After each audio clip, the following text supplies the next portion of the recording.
여러분, 오늘은 이재명 대통령에 대한 이야기를 해보겠습니다.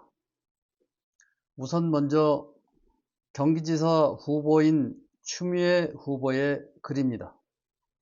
태백산맥 작가이신 조정래 선생님은 또 다른 역작 아리랑에서 나치의 홀로코스터보다 훨씬 장기간에 걸친 일제의 조선인에 대한 학대와 집단 학살을 사실에 기반해 고발했다.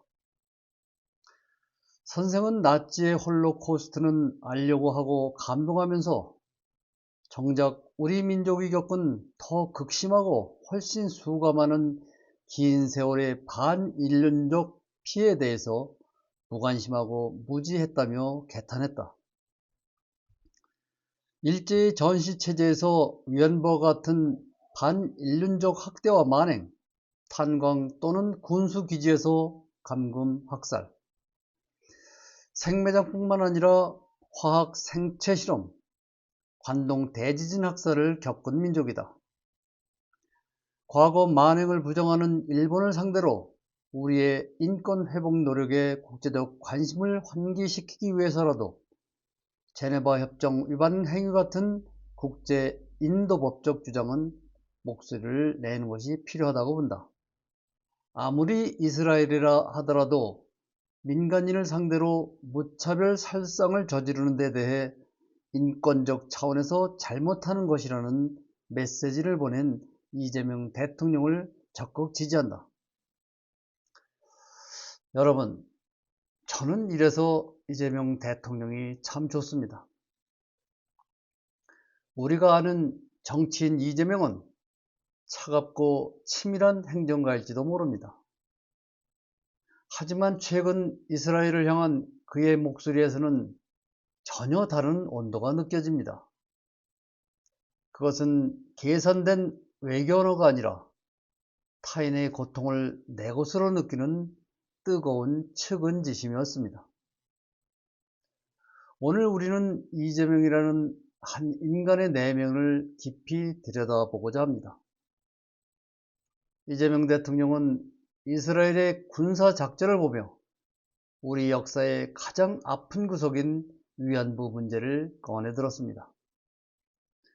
누군가는 외교적 결례라 말하지만 이 대통령에게 이것은 논리의 문제가 아닌 본능의 문제였습니다.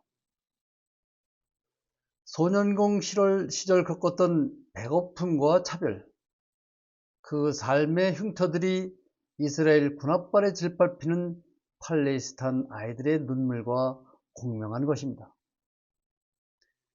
이재명은 약자가 겪는 부당한 고통을 결코 남의 일로 치부하지 못하는 사람입니다.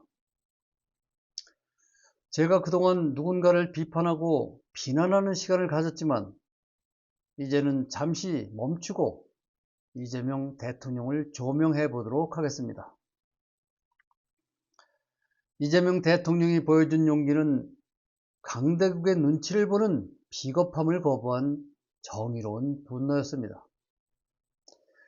내가 아프면 남도 그만큼 아프다는 이 단순한 진리가 그의 내면을 지탱하는 가장 큰 기둥입니다. 그는 정치를 통해 이익을 챙기는 것이 아니라 세상에 염치와 도리가 살아있음을 증명하고 싶어 합니다.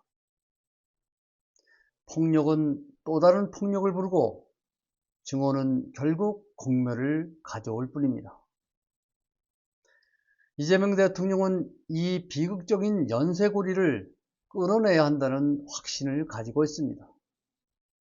대한민국이 이제 경제적 풍요를 넘어 세계의 도덕적 기준을 제시하는 나라가 되어야 한다는 비전입니다. 우리가 이재명을 신뢰하는 이유는 그가 가진 권력 때문이 아니라 그 권력을 가장 낮은 곳에 고통을 닦아내는 데 쓰려는 그의 선한 의지 때문입니다. 이재명의 내면을 들여다본다는 것은 결국 우리 안에 인류애를 회복하는 과정과 같습니다. 정의와 진실은 거창한 구호 속에 있는 것이 아니라 타인의 아픔에 함께 울어줄 수 있는 마음에서 시작됩니다. 이재명 대통령이 내디딘 이 당당한 발걸음은 우리 사회가 더 따뜻하고 품격 있는 공동체로 나아가는 이정표가 될 것입니다. 그 진심의 여정에 우리 모두가 든든한 동지가 되어야 하겠습니다. 오늘은 여기서 마칩니다. 고맙습니다.